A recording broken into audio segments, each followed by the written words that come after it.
A gente está em Varginha, Minas Gerais, em plena ditadura militar.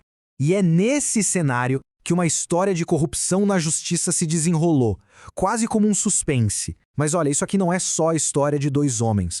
É um retrato de como as instituições podem ser tomadas por dentro e de como o poder, quando não tem ninguém vigiando, vira um verdadeiro feudo particular.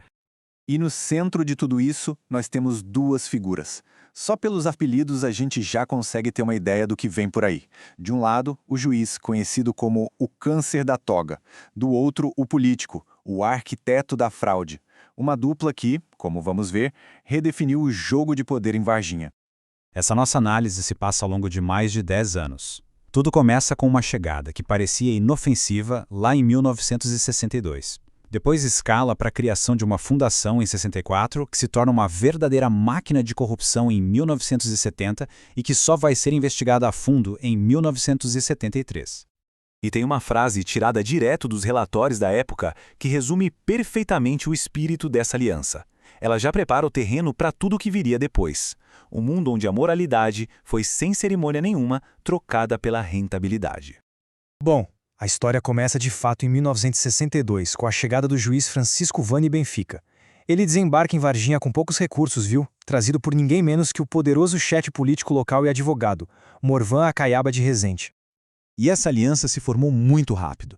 Mas ela não foi baseada na justiça, e sim no benefício mútuo, numa afinidade política que os documentos depois descreveriam como moralmente falida. O juiz Benfica, que chegou sem nada, encontrou em Rezende o parceiro perfeito para seus planos.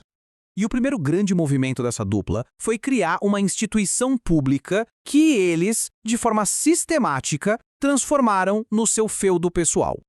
A faculdade de Direito, desde o início, foi feita para servir aos interesses deles. Acabou virando o que os investigadores mais tarde chamaram de patrimônio de família e, claro, uma ferramenta poderosa para consolidar o poder e a influência ali na região. E essa dominação toda era confirmada em documentos oficiais.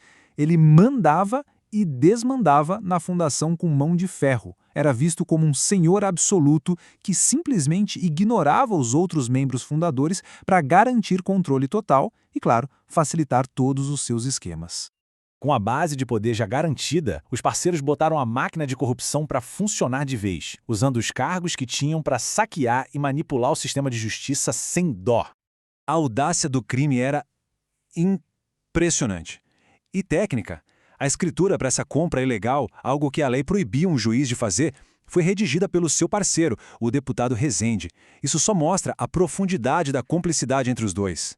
E isso aqui ilustra o retorno financeiro direto da conspiração. Veja bem, não era só sobre poder, era sobre enriquecimento explícito, usando a manipulação da lei para isso. Eles também usaram a fundação num esquema clássico de fraude. Era um processo de 3 etapas, bem pensado para transformar uma propriedade pública em lucro pessoal, de uma forma totalmente simulada e criminosa. A Polícia Federal não teve a menor dúvida sobre isso. O relatório identificou o esquema como uma transação simulada e os compradores como simples laranjas do juiz. A linguagem é bem direta, bem incriminadora. E aqui o contraste é gritante. De um lado, o raciocínio legal do juiz, assustadoramente frio. Do outro, a avaliação dos investigadores, que é contundente e revela um desprezo total pela lei. Uma justificativa vazia contra a constatação da sua total inaptidão moral para o cargo que ocupava. Então, o ponto crucial aqui é que a parceria deles criou um sistema onde o resultado já era garantido. A justiça, basicamente, estava à venda. Processos criminais podiam ser engavetados por tempo indeterminado, criando uma verdadeira zona de impunidade. Mas, uma corrupção tão descarada assim, uma hora chama atenção. E, ironicamente, foi uma tentativa de silenciar as críticas que levou à queda da dupla. A grande pergunta é, como um sistema que parecia tão protegido é finalmente exposto? A resposta, pasmem, está na imprensa e num erro de cálculo gravíssimo do próprio juiz. Numa ironia assim daquelas de filme, a tentativa do Benfica de usar o aparato de segurança do Estado contra um jornalista deu muito errado. O tiro saiu pela culatra. A investigação que ele mesmo provocou acabou validando cada uma das acusações que o jornalista fez contra ele.